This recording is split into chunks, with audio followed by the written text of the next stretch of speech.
Hey everyone, I'm here to help you relax and drift off tonight. If you enjoy using these videos to fall asleep, don't forget to like this video and subscribe to the channel for more calming content. Share where you're watching from and what time it is for you.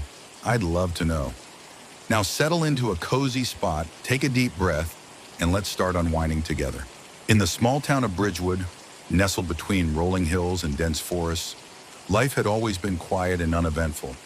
The townsfolk went about their daily routines without much excitement, until strange things started happening with their electrical appliances. It began as subtle glitches, lights flickering, televisions turning on and off by themselves, and radios emitting strange static noises that almost sounded like whispers. The townspeople brushed it off at first, attributing the events to old wiring or power surges. But soon things became much more bizarre. Appliances didn't just malfunction, they seemed to have a mind of their own. Refrigerators would hum a haunting tune, microwaves would start themselves, and phones would ring only to play eerie, distorted voices. Rumors spread that something sinister was lurking in the town's power grid. One evening, Ella, a local teenager with a penchant for solving mysteries, sat in her room, trying to finish her homework. The lamp on her desk flickered erratically, casting strange shadows on the walls. Frustrated, she reached out to tap the lamp when, suddenly, her computer screen flickered to life. The monitor, which had been off moments ago, now displayed a series of jumbled characters that rearranged themselves into a message. "Help me!" Ella's heart pounded. She leaned in closer, her fingers hovering over the keyboard. "Who are you?" she typed. For a moment, there was silence. Then the response appeared. "Trapped. Must escape." Before she could ask another question, the screen went black, and the lamp stopped flickering. Shaken but intrigued, Ella decided she needed help. She called her best friend Jake, who lived a few houses away. When Jake arrived, Ella recounted what had happened. "You think it's a prank?" Jake asked, raising an eyebrow. "I don't know," Ella admitted, "but it didn't feel like a prank. It felt real." Together, they decided to investigate further. They started by checking other appliances in the house, but nothing unusual happened. Just as they were about to give up, the television turned on by itself. Static filled the screen, and a distorted voice crackled through the speakers. "Find the source before it's too late." "What does that mean?" Jake asked, backing away from the television. "I think it wants us to find out where it came from," Ella said. "Maybe it's some kind of spirit trapped in the electricity." Ella and Jake headed to the town's library, hoping to find something that could explain the strange occurrences. They combed through old newspapers and records until they stumbled upon an article from 30 years ago. It described a tragic accident at the town's old power plant, where an engineer named Victor Grayson had died under mysterious circumstances. His body had never been found, and it was rumored that he had been working on an experimental energy project before his death. "Do you think Victor's spirit got trapped somehow?" Jake asked, his voice hushed. "It makes sense," Ella said. "If he was working on something experimental, maybe it went wrong, and now he's stuck in the town's electrical grid." Determined to get to the bottom of the mystery, Ella and Jake made their way to the abandoned power plant on the outskirts of town. The building was decrepit, with broken windows and rusted metal doors. As they entered, the air grew colder, and an eerie hum filled the space. Armed with flashlights, they explored the dark hallways until they found the old control room. Machines that hadn't been touched in decades suddenly flickered to life, and the same distorted voice echoed through the speakers.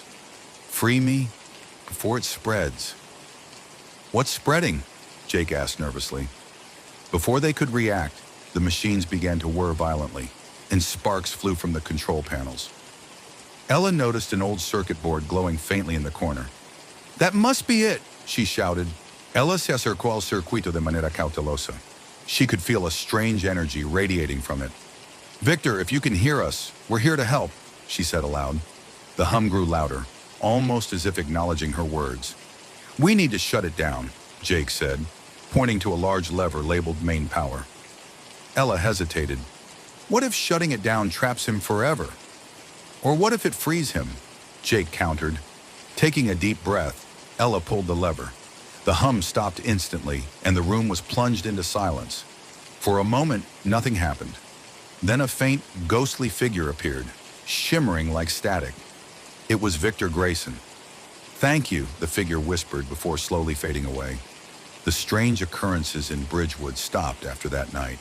Appliances no longer behaved erratically, and the whispers ceased. Ella and Jake never told anyone about what had happened, but they knew they had done the right thing.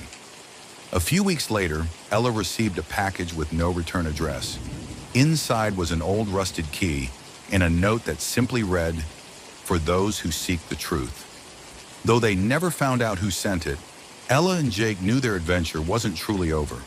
And every time the lights flickered or the radio buzzed with static, they couldn't help but wonder, was Victor truly gone, or was he still out there, watching over the town from within the circuits? There was a fountain in the heart of Glenmore, a quiet old village surrounded by a thick forest. The fountain was unlike any other. Made of dark stone, it stood tall in the village square, its intricate carvings worn smooth by centuries of wind and rain. Legend had it that the fountain had been there since the founding of the village, and no one quite knew who had built it or why. But the villagers avoided it whenever they could.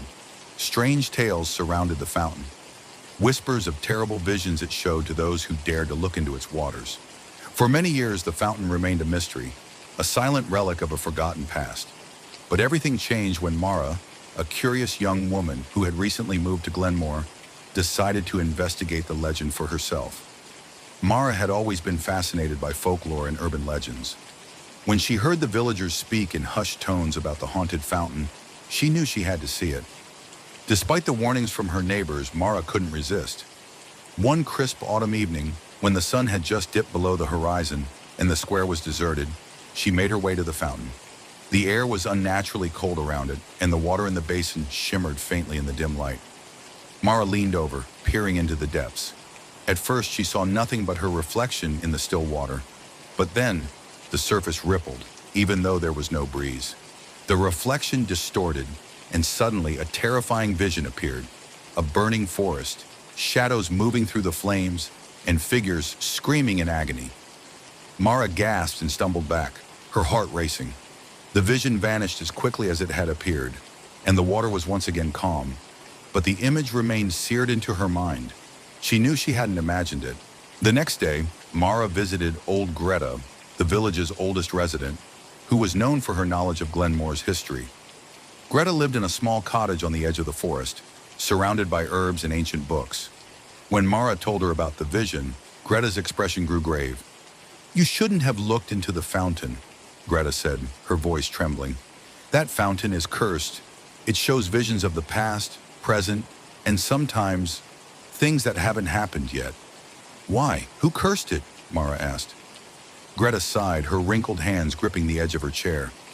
"Long ago, before Glenmore was a peaceful village, it was the site of a great tragedy.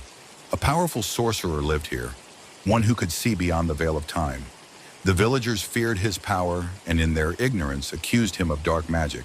They bound him and cast him into the fountain, believing it would silence his visions forever.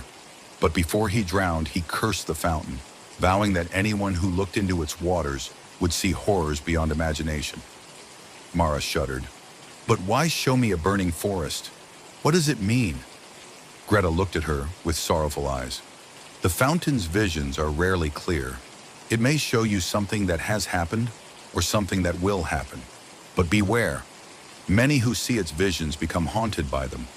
Some lose their minds trying to make sense of what they saw." Despite Greta's warnings, Mara couldn't stop thinking about the fountain.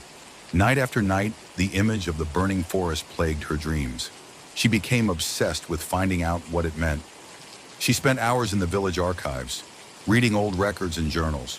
The more she learned, the more she became convinced that the fountain's visions were not just random images, they were warnings. One night, unable to resist the pull of the fountain any longer, Mara returned to the square. The moon was full, casting an eerie glow over the village. She approached the fountain, her breath visible in the cold night air. This time, she didn't hesitate. She leaned over and stared into the water. The surface rippled again, and another vision appeared. She saw herself standing at the edge of the forest, flames rising behind her. Shadows moved in the distance, drawing closer. She heard whispers, faint but growing louder. One word echoed above the rest: beware. Determined to uncover the truth, Mara shared her vision with a few trusted villagers, including Greta and Thomas, the village blacksmith. Together, they began searching for clues in the forest. Days passed, and just when they were about to give up, they discovered an ancient stone circle hidden deep among the trees. Strange symbols were carved into the stones, symbols that matched those on the fountain. As they examined the circle, the ground beneath them trembled, and a deep, unnatural cold spread through the air. The villagers realized too late that they had awakened something. From the shadows, ghostly figures began to emerge, restless spirits trapped by the sorcerer's curse. Mara remembered Greta's words. The sorcerer had cursed the fountain, but perhaps it could be undone. Desperate, she ran back to the village and retrieved an old journal she had found in the archives. In it was a ritual that could break curses tied to water. With the help of Greta and Thomas, Mara performed the ritual at the fountain, chanting ancient words while pouring purified water into the basin. The spirits howled as the ritual reached its climax. The water in the fountain bubbled and turned a brilliant white. Suddenly, the spirits vanished and the air grew still. The curse had been lifted. With the fountain's curse broken, the village returned to normal. The strange visions stopped, and the restless spirits were finally at peace. Mara became a hero in Glenmore, though she remained humble, insisting that she had only done what was necessary. Years later, the fountain remained in the village square, but it was no longer a source of fear. It became a symbol of hope and resilience, a reminder of how even the darkest curses could be overcome by courage and determination. And though Mara never saw another vision in the fountain, she often wondered about the sorcerer, whether his spirit too had found peace, or if he still lingered, watching silently from beyond the veil of time. Every summer, thousands of music lovers gathered at Melody Hollow, a sprawling open field surrounded by thick woods, to experience the famous Harmony Fest. For decades, this festival had been celebrated as a place where emerging artists became legends, and where past performers left an indelible mark on music history. But what most people didn't know was that the legends of Harmony Fest lived on. Literally. Local rumors whispered of strange happenings, ghostly melodies floating through the air long after the final performance, shadowy figures appearing on empty stages, and inexplicable cold spots that made even the hottest summer nights feel like winter.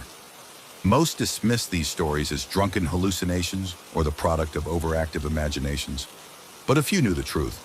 Melody Hollow was haunted by the spirits of past performers who had died tragically during or shortly after their time at the festival. This year, a group of friends, Nina, Trevor, Maya, and Eli, decided to attend Harmony Fest for the first time. They had heard the ghost stories but laughed them off. To them, the festival was just an opportunity to enjoy music, camp out under the stars, and forget about the stresses of their everyday lives. On the first night, as the main stage lights dimmed after the final performance, the friends wandered back to their campsite. The distant echoes of guitars and drums still hung in the air, blending with the rustle of leaves in the wind. As they approached their tent, Nina paused, tilting her head. "Do you hear that?" she asked. Trevor, holding a flashlight, frowned. "Hear what?" "Music," Nina said quietly. "It's soft, but it's there." They all stood still, straining to hear. Sure enough, faint music seemed to drift from the woods. A slow, mournful tune played on a violin. "It's probably someone playing in the forest," Maya suggested. "Come on, let's check it out." Despite Eli's protests, they followed the sound into the trees. The deeper they went, the colder the air became. Finally, they reached a clearing where an old crumbling stage stood, something none of them remembered seeing on the festival map. "That's weird," Trevor said, shining his flashlight on the stage. "This looks ancient." Suddenly, the violin music stopped. The clearing grew eerily silent, and a dense fog rolled in, wrapping around the stage like a shroud. Before anyone could speak, a figure appeared on the stage, a man dressed in vintage clothing, holding a violin. Nina gasped. "Is that a performer?" The man lifted the violin to his shoulder and began playing again. The melody was hauntingly beautiful, yet filled with an overwhelming sense of sorrow. As the friends watched, transfixed, other shadowy figures began to emerge from the fog. each holding an instrument, guitars, drums, flutes. The next morning, the friends went to the festival organizers to report what they had seen. They were met with nervous glances and vague reassurances that it was just part of the festival's charm. Frustrated, they decided to ask around. Eventually, they found old Jack, a longtime festival worker, who was rumored to know everything about Melody Hollow's history. "You saw them, didn't you?" Jack said gravely when they described the strange performers. Nina nodded. "Who were they?" Jack sighed, leaning on his cane. "They're what we call the lost performers. Decades ago, back when the festival was still new, there was an accident. During a terrible storm, part of the main stage collapsed. Several musicians died that night. Ever since, their spirits have been tied to Melody Hollow. Some say they're searching for a final audience to play for, while others believe they're trying to warn us." "Warn us about what?" Eli asked, his voice tense. "No one knows for sure," Jack replied, "but strange things tend to happen when they appear." That night, the friends returned to the festival grounds, determined to learn more. As the headlining act performed on the main stage, the group kept glancing toward the woods. Just as the final song ended, the fog returned, thicker than before, creeping out from the forest toward the main stage. Suddenly, the sound system crackled, and an otherworldly tune began playing, something none of the performers had rehearsed. The crowd grew restless, murmuring in confusion. Then the ghostly figures from the woods appeared on the edges of the festival grounds, visible only to those paying close attention. Trevor grabbed Nina's arm. "Look," he whispered urgently, pointing toward the main stage. On stage, the lead singer of the headlining band seemed unaware of the spirits approaching him. One ghost, a woman in a flowing dress, reached out toward the singer, her expression mournful. "They're trying to reach the performers," Maya said, her voice trembling. "We have to do something," Nina said. "But what?" Remembering old Jack's words about the lost performers wanting an audience, Nina had an idea. She grabbed a nearby microphone and spoke into it. "Everyone, please stay calm. We're about to witness something special." The crowd quieted as Nina continued. "The spirits of past performers are here. They never got to finish their final show. Let's give them the audience they deserve." As if responding to her words, the spirits paused, their forms growing more solid. Slowly, they made their way onto the stage, instruments in hand. The lead singer stepped back, unsure of what to do, but Nina gave him a reassuring nod. Then the lost performers began to play. Their music was ethereal, blending old folk melodies with haunting harmonies. The crowd stood in silence, captivated by the ghostly concert. As the final note echoed through the night, the spirits began to fade, their expressions peaceful. For the first time in decades, the lost performers had found closure. The next morning, the friends met with the festival organizers, who thanked them for their bravery. From that year forward, Harmony Fest adopted a new tradition. Every festival would end with a tribute to the lost performers, ensuring they were never forgotten. As for Nina, Trevor, Maya, and Eli, they left Melody Hollow with memories they would never forget. Though the festival continued to grow in popularity, those who attended knew that it wasn't just about music. It was about honoring the spirits of the past and celebrating the power of melody to bring peace, even to those beyond the grave. And every year, as the final song played, some swore they could still see shadowy figures in the fog, listening quietly from the edge of the woods. In a quiet town nestled between rolling hills and dense forests stood an ancient mansion known as Blackwood Manor. The manor had long been abandoned, its windows shattered, and its walls cloaked in ivy. Despite its decay, whispers about a mysterious artifact hidden within the mansion never ceased. A painting said to possess the power to trap the soul of anyone who gazed upon it for too long. Most believed it was a myth, a story to keep curious children from wandering into the derelict estate. But for Claire Dawson, an art history graduate and avid collector of the strange and unusual, the legend was too intriguing to ignore. After hearing about the painting from an old bookshop owner, Claire became obsessed. She was convinced that if the painting existed, it was a masterpiece lost to time, something that could change the art world forever. According to the tale, the painting was created by a reclusive artist named Ezra Blackwood, the last heir of the Blackwood family. Ezra had been a prodigy, known for his hauntingly realistic portraits.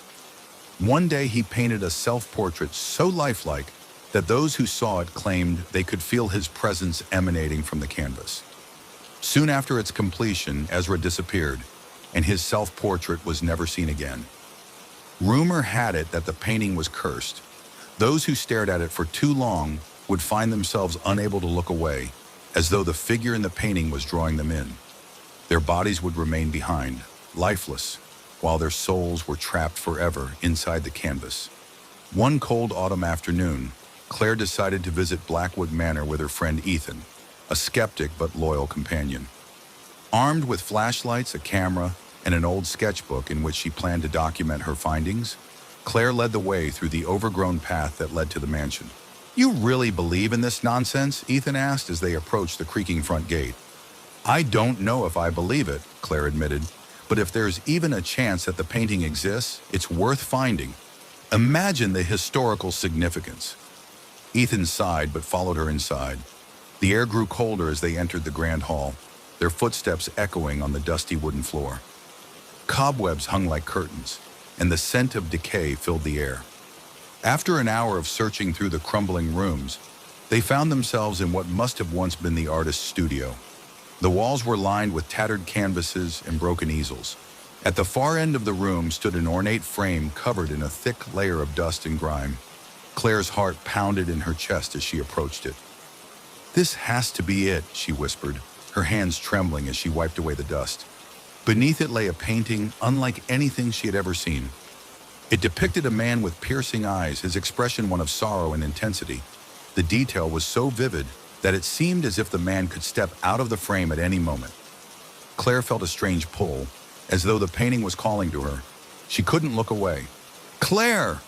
Ethan's voice broke through her trance. He grabbed her shoulder and pulled her back. "You were staring at it for too long." Claire blinked, disoriented. I don't know what came over me. It's mesmerizing." "That's one way to put it," Ethan muttered, eyeing the painting warily. Determined to take the painting back with them, Claire insisted they carry it out of the mansion. But as soon as they lifted the frame, a chilling wind swept through the room, extinguishing their flashlights. The door slammed shut behind them, and an eerie whisper filled the air. "You cannot take what belongs to me." The voice was deep and resonant, as though coming from the walls themselves. Ethan shined his flashlight back on the painting, and his eyes widened in horror. The figure in the painting had moved. His once sorrowful expression was now one of anger. His eyes locked onto Claire. "We need to leave, now," Ethan said, grabbing her arm. But before they could reach the door, a blinding light emanated from the canvas, enveloping the room. Claire screamed as she felt a force pulling at her, as though invisible hands were dragging her toward the painting. When Claire opened her eyes, she was no longer in Blackwood Manor. She was standing in a vast, colorless landscape, the sky above her a swirling canvas of grays and whites. Shadows flickered around her, whispering unintelligible words. "Where am I?" she whispered, her voice echoing unnaturally. "You are inside the painting," a voice answered. She turned to see the figure from the portrait, Ezra Blackwood himself.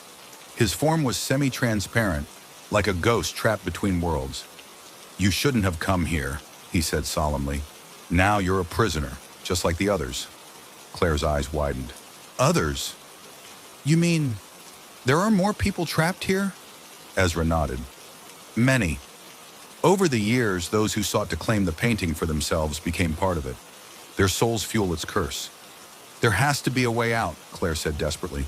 "You created this. You must know how to break the curse." Ezra's expression softened. "There is a way, but it comes at a cost. The curse can only be broken by destroying the painting. But if you destroy it from the outside, everyone inside will be lost forever. Someone must destroy it from within." Meanwhile, back in the studio, Ethan was frantically trying to figure out what to do. Claire's body lay on the floor, lifeless but unharmed. The painting now showed her standing beside Ezra in the ghostly landscape. "Claire, if you can hear me," Ethan whispered, tears in his eyes, "I'll find a way to save you." Inside the painting, Claire made her decision. "I'll do it," she told Ezra. "I'll destroy the painting from within." Ezra nodded solemnly. "You're brave, more so than anyone who's come before you." He handed her a brush. its bristles glowing with a strange light. This brush will let you erase the painting. Once you start, there's no turning back. Claire took a deep breath and began to paint over the landscape. As she did, the world around her began to dissolve. Shadows screamed and vanished into the void, and the ground beneath her feet crumbled. In the real world, Ethan watched in awe as the painting began to crack and fade. With a final burst of light, the canvas disintegrated into ash. Claire gasped and opened her eyes back in the studio. "You're okay," Ethan cried, pulling her into a hug. "It's over," Claire said, tears streaming down her face. "The painting is gone." Though Claire and Ethan escaped, the legend of the cursed painting lived on. Blackwood Manor was eventually demolished, but some claimed they could still hear whispers in the wind, as if the souls once trapped within the painting were finally free. Claire never forgot her experience. She gave up her search for cursed artifacts, but she continued to study art. This time, with a newfound respect for the mysteries hidden within every brushstroke. In a quiet town surrounded by thick woods and mist-covered hills, there was an ancient building known as the Holloway Library. Built in the early 1700s, the library was once a place of learning and knowledge, where scholars gathered to read rare manuscripts and exchange ideas. But over the centuries, strange rumors began to circulate. Stories of readers who borrowed certain books and never returned, of texts that predicted events too precisely, and most chilling of all, books that foretold the deaths of those who read them. The library eventually closed its doors, abandoned by all except the bravest or most foolish seekers of forbidden knowledge. Despite the warnings, whispers of a hidden collection known as the foretelling books lured curious minds. Legend had it that if you found one of these books, it would reveal how and when you, or someone close to you, would die. Yet no one who read those books ever escaped their fate. One cold, rainy evening, Daniel Grayson, a historian with a fascination for ancient texts, arrived in town. He had heard tales of the Holloway Library and its ominous collection. Unlike most people who dismiss the legends as mere superstition, Daniel was intrigued. To him, the idea of a library with books that could predict the future was both thrilling and terrifying. Driven by both professional curiosity and a personal desire to confront the unknown, Daniel decided to explore the abandoned library. He packed a flashlight, a notebook, and a camera, determined to document whatever he found. As Daniel approached the library, the air grew colder and the mist thickened. The grand stone building loomed before him, its towering arches casting long shadows in the pale moonlight. The large wooden doors creaked open with a push, revealing a dark and dusty interior. Rows upon rows of ancient shelves stretched into the shadows, their contents cloaked in layers of dust and cobwebs. The air smelled of old paper, damp wood, and something faintly metallic, like rust or dried blood. As he ventured deeper into the library, Daniel's footsteps echoed eerily. He could feel the weight of history pressing down on him, as though the very walls were watching. But it wasn't fear that gripped him. It was anticipation. After hours of searching, Daniel reached a secluded section of the library. Here the air was different, thicker, heavier. The books on these shelves were older, their leather covers cracked and faded. One book in particular caught his eye. It had no title, but something about it drew him closer. Carefully, he opened the book. The pages were filled with strange symbols and faint, handwritten notes in the margins. As he turned to a random page, he froze. There, written in perfect clarity, was a detailed description of a recent news story. A young woman who had died in a freak accident just days ago. The book described the exact circumstances of her death, down to the color of the scarf she had been wearing. Daniel's heart raced. How could a book written centuries ago describe a modern event so accurately? Was it coincidence or was the legend true? Determined to learn more, Daniel continued flipping through the book. To his growing horror, he found more predictions, each one recounting a death, some recent, some from long ago, but all eerily precise. Then on the final page, he saw something that made his blood run cold. His own name. The text described Daniel Grayson's death in vivid detail, a fatal fall from a great height, occurring at exactly midnight on that very night. "No," Daniel whispered, slamming the book shut. His hands trembled as he tried to steady his breath. "It's just a coincidence. It can't be real." But as the clock ticked closer to midnight, doubt crept in. What if the prediction was true? What if this was how it ended? Determined to prove the book wrong, Daniel decided to leave the library immediately. He wasn't going to let an old dusty book dictate his fate, but as he made his way back toward the entrance, strange things began to happen. The shadows around him seemed to move, stretching and shifting unnaturally. The once silent library was now filled with faint whispers, as though unseen voices were murmuring just out of earshot. Daniel quickened his pace, but the library seemed to stretch endlessly before him. No matter how far he walked, the entrance remained out of reach. Panic set in as he glanced at his watch. 11:59 p.m. No, no, no, he muttered, breaking into a run. The whispers grew louder, turning into a cacophony of voices chanting his name. Just as the clock struck midnight, Daniel felt the floor give way beneath him. He fell through a hidden trapdoor, plunging into darkness. When Daniel awoke, he found himself in a vast underground chamber filled with more books, thousands of them, stacked haphazardly in towering piles. At the center of the room stood an old man, cloaked in shadows, his eyes glowing faintly in the dim light. "Welcome, Daniel Grayson," the man said, his voice echoing ominously. "You found the Library of Foreseen Fates." "Who are you?" Daniel demanded, struggling to his feet. "I am the keeper of this place," the figure replied. "For centuries I have guarded these books, ensuring that those who seek forbidden knowledge pay the price." Daniel's mind raced. "You trapped me here. Why?" "Because you opened a book that was not meant for mortal eyes," the keeper said. "Now you must take my place." "No!" Daniel shouted. "There has to be another way." But the keeper only smiled. "There is no escape. Your fate was written the moment you entered." As the years passed, Daniel became the new keeper of the Holloway Library. Bound by the curse, he was forced to watch over the foretelling books, unable to leave, aging but never dying. Every night he listened to the whispers of souls trapped within the pages, each one recounting the story of their untimely demise. Despite his imprisonment, Daniel held on to hope. He spent countless hours searching for a way to break the curse, believing that someday someone might find the library and free him. Until then, he remained trapped in a timeless library, a prisoner of fate.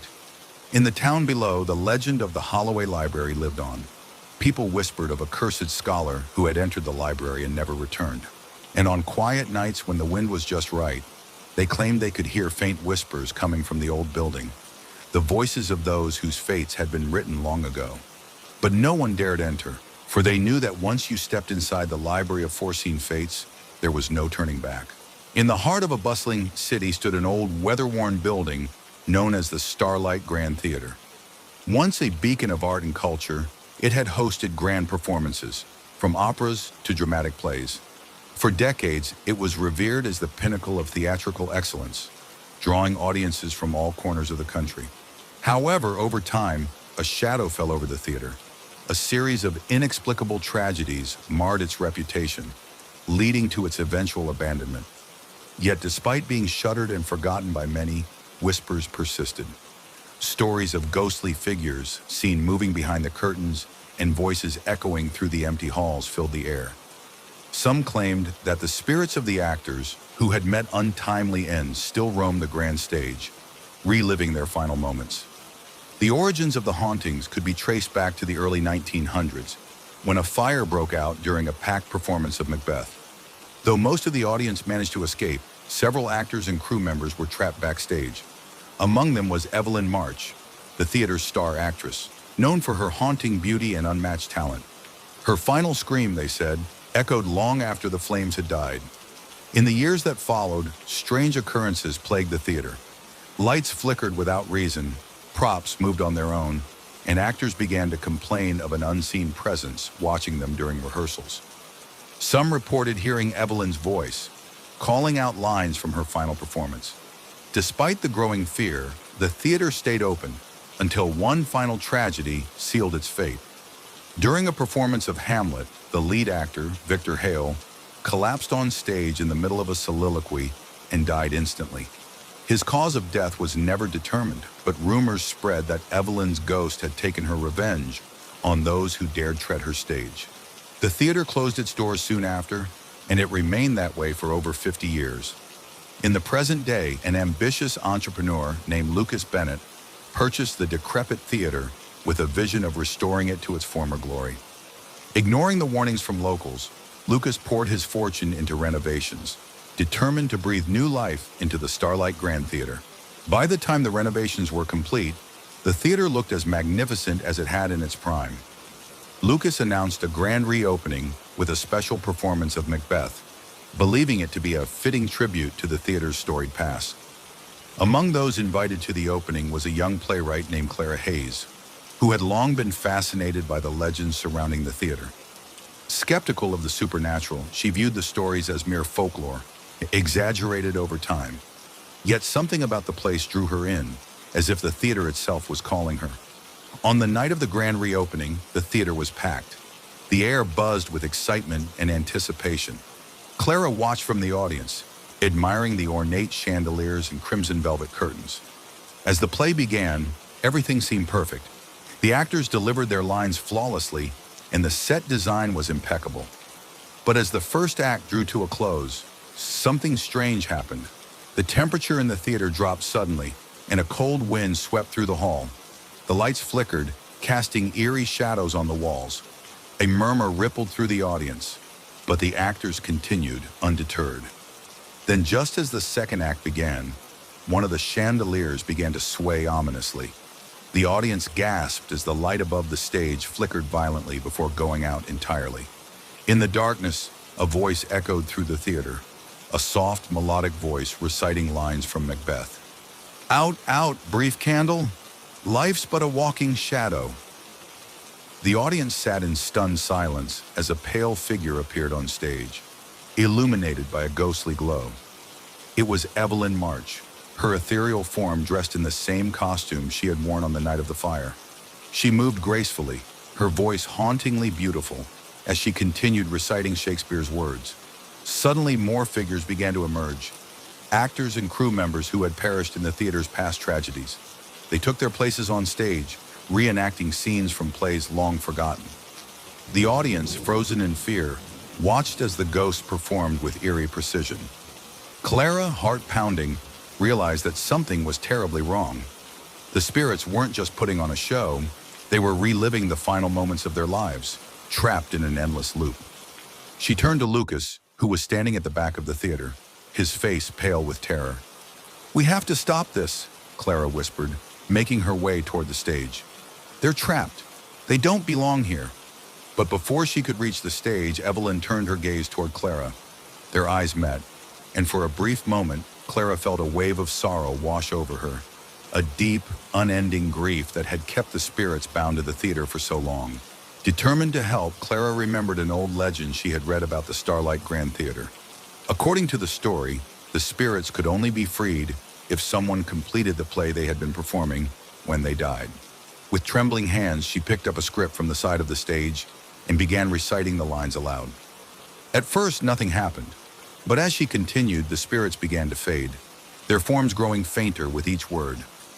Evelyn's expression softened, and she gave Clara a faint, grateful smile before disappearing entirely. When the final line was spoken, the theater fell silent. The cold wind ceased, and the lights flickered back to life. The audience, still in shock, slowly began to applaud, unsure of what they had just witnessed. In the days that followed, news of the haunted performance spread far and wide. While many dismissed it as an elaborate publicity stunt, those who had been there knew the truth. Lucas decided to keep the theater open, but with one important change: every performance would end with a tribute to the actors who had once graced its stage. Clara, inspired by her experience, wrote a play about the theater's history. It became a hit, drawing audiences from all over who wished to glimpse the legendary Starlight Grand Theater and honor the spirits who had found their final peace. Though the hauntings ceased, some claimed they could still feel a presence in the theater, a lingering warmth, as if the spirits of Evelyn and her troupe were watching from the wings, content to finally rest. In a small, forgotten town nestled between two sprawling mountain ranges, there stood a peculiar sight: a lone phone booth, weathered by time, on the edge of an overgrown field. No one knew when it was installed or who had placed it there, but it had become part of the town's lore. The phone booth was strange for more than just its isolated location. Residents swore they heard faint whispers coming from it late at night, even when no one was around. Some claimed they saw shadowy figures standing inside it, vanishing the moment anyone got close. Most locals avoided the place altogether, passing it off as a relic of the past or, more ominously, a doorway to something not of this world. One evening, a group of teenagers gathered near the booth on a dare. Among them was Jake, a bold but skeptical boy who didn't believe in ghost stories. His friends urged him to step inside and make a call, laughing nervously as they kept their distance. Jake rolled his eyes and entered the booth, the door creaking as he pulled it shut behind him.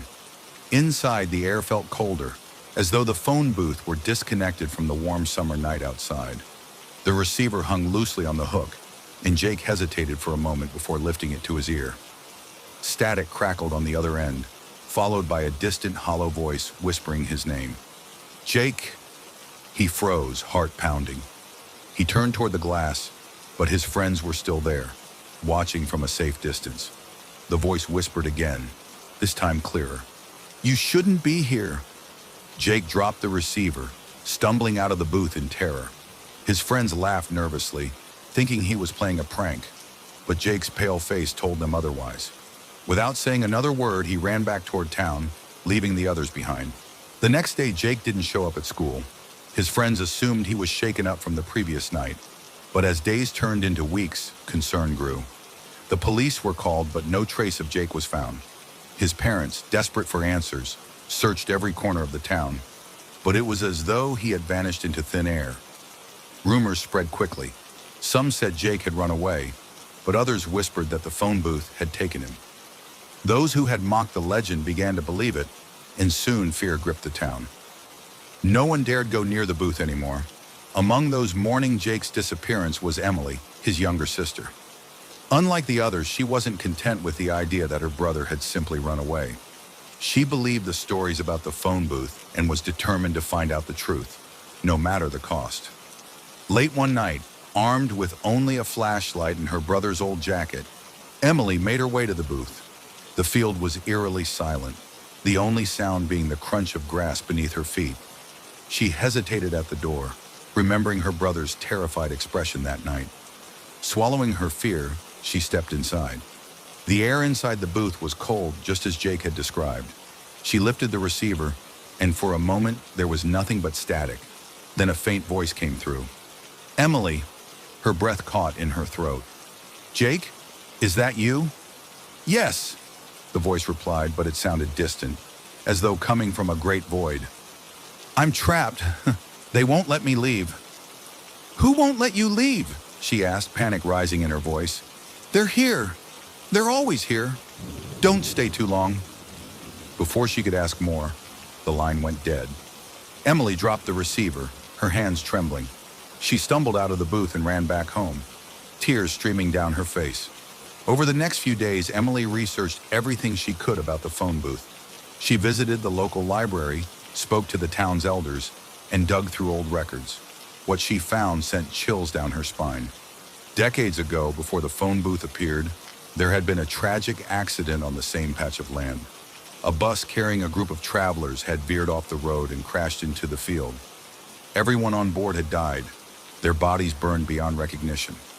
Legend had it that the souls of the victims never moved on, and the phone booth was built as a bridge between the living and the dead.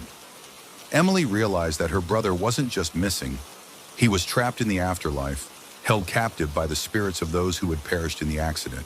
Determined to save Jake, Emily returned to the booth one last time, carrying a locket that had belonged to him. She believed that if she could establish a strong enough connection, she might be able to bring him back. Lifting the receiver, she whispered, "Jake, it's me. I'm here. I'm not leaving without you." For a long moment, there was only silence. Then the static returned, followed by Jake's voice. "Emily, I can see you. Don't let go." Suddenly, the air inside the booth grew colder, and shadows began to swirl around her. The glass walls vibrated, and a deep, echoing voice filled the air. "You cannot take him back." "I won't leave without him," Emily shouted, clutching the locket tightly. The booth began to shake violently, but Emily held her ground. A blinding light filled the booth, and for a brief moment, Emily felt as though she were floating. Then just as suddenly as it had started, everything stopped. The cold vanished and the phone went silent. She opened her eyes to find Jake standing beside her, dazed but alive. Tears of relief filled her eyes as she hugged him tightly. Word of what happened spread quickly through the town. The phone booth, once a source of fear, became a symbol of hope and remembrance. Though the spirits no longer haunted it, many believed it still held a connection to the afterlife. Emily and Jake never forgot their experience. They moved away from the town, but every year on the anniversary of Jake's disappearance, they returned to place flowers by the phone booth, a tribute to those lost souls who had helped them find each other again. And though the phone never rang again, those who passed by late at night swore they could still hear faint whispers on the wind, whispers of unfinished calls from the other side.